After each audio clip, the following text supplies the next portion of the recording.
How you doing, guys? Today we have taken one step back, but the plan is to be 2 steps forward very shortly. As you saw in the preview, the engine is running. I sort of prematurely put the hood on the tractor in the last video. I did have to take it back off, and here's the reason why. Number one, for whatever reason, I just put an elbow in the base of the gas tank, and I don't know what I was thinking, but I really needed to put a shut-off valve in there. So ran over to Napa just for expedient purposes and got a new shut-off valve, so we're going to install that.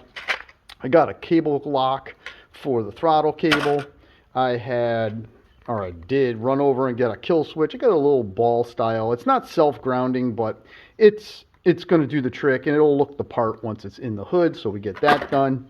And then the owner brought over the throttle handle that he would like to have on it, based on this was the one that was on it. I'm going to go ahead and reuse the screws to mount it down, and I'm going to take this cable out and we'll reuse that cable also. Oh yeah, I ran over and picked up my ceramic coated muffler for the rug. So the rug will have a nice shiny muffler. I also had the little baffle piece that screws on. I had that ceramic coated, so that's all done.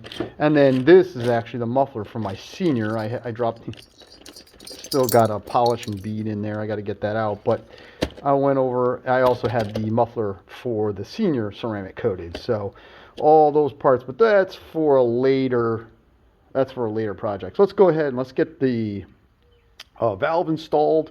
Let's get this installed and then get the hood back on.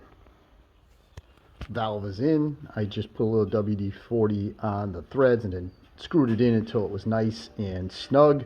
I don't want to ram it all the way down. Next, I took the throttle cable, pulled the inner wire out of it, obviously unscrewed it from the throttles over there, sorry, but basically the sheath screws into that little threaded area here.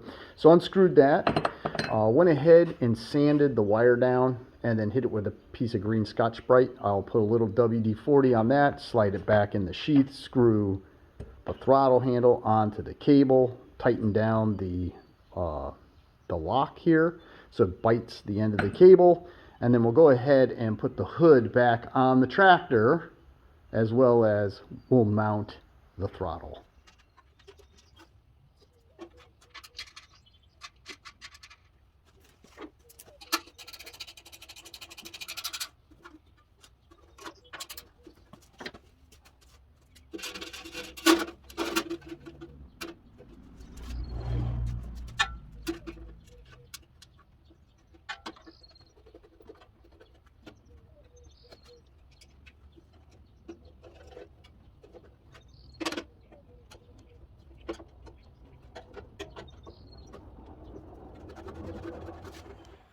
So after playing with the throttle a little bit, I noticed that the length of the actual cable is too long.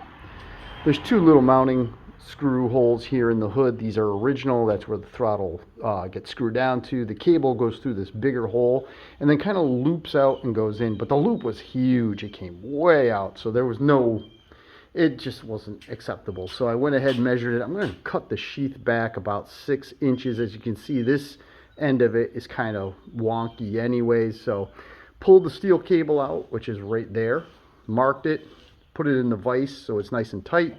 Just going to use a hacksaw, cut this portion off, slide the cable back on, mount it to the tractor, and then from there I can always trim down. Once I get it all working right, then I can trim down the solid core. Well, let's get to it. All right, we have the throttle hooked up. I did have to make a couple adjustments here. One thing is I had to re-arc the throttle arm here to go back so the throttle cable would line up better with the cable clamp. So I went ahead and rebent it in the back. I straightened out the top portion here so that way it pulled in a more linear style. The throttle is hooked up. Everything is theoretically adjusted pretty good and everything works. You go like this, We have the we have the spring load of the governor spring. If we go like this, it's all the way on idle. So that should be theoretically adjusted to where I would leave it. So, and I'll cut this off after we have it running and driving. And I know I don't need to make any more adjustments. I'll just take the wire cutters and nip that off. Next up, I'm going to go ahead and put the kill switch in place. The wire is good, it works, so we'll cut it down. I'll mount the switch. I don't know exactly where I'm going to put the ground strap or the second half of the switch. I might just go to one of the hood bolts right here. I might just run a wire over to that with an eyelet, and you know, that'll be the kill wire right there. All right, so let me get that going, and hopefully that'll be in. Then we got to put the air cleaner on it, put the steering wheel, and we should be able to start it back up.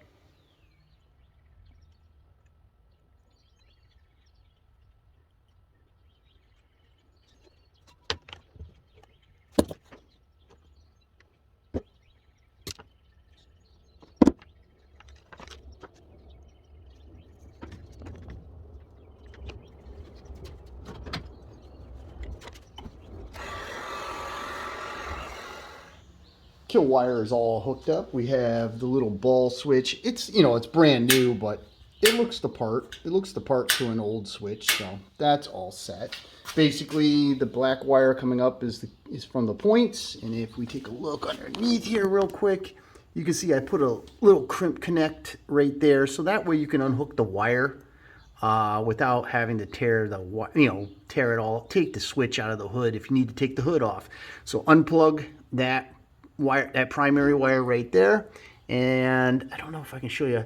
Oh yeah, there it is. And then the other wire goes right to the hood bolt, and it's tucked up in there nice and tight. So oh, there it is, tucked up nice and tight. So you don't see any wires or anything to that effect. So that's all set. Next up, I got to go out to the shed, dig up a couple screws for the air filter. Got to put this on, and then we got to put the fuel line on, which is, I don't know, oh, there it is, sorry. And then put the fuel line on, and we should be just about ready to maybe start this thing up. All right, everything should be all set. We have the switch in place, we have the throttle in place, steering wheel's in place, steering works wonderfully. Kill wire all hooked up. We got the throttle all hooked up. I haven't cut that wire yet. I'll do that afterwards. Air cleaner is in place, and the fuel line is in place.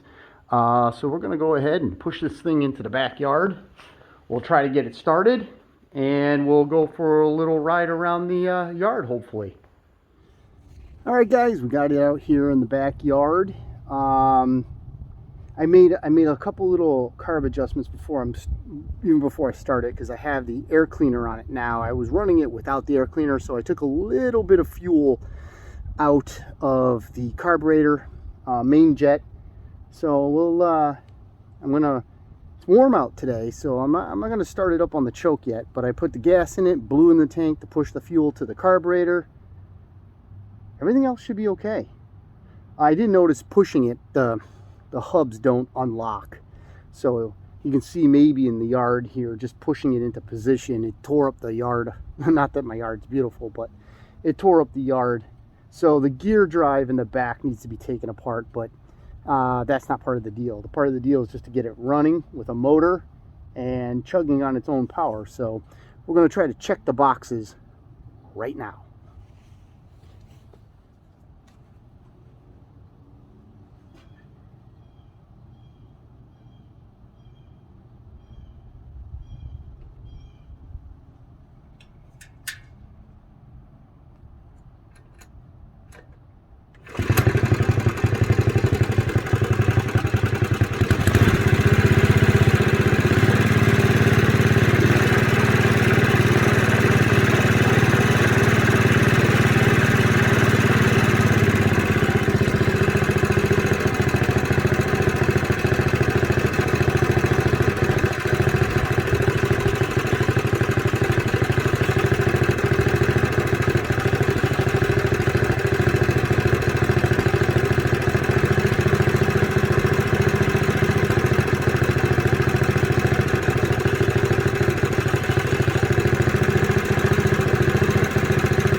Alright, there you go, guys.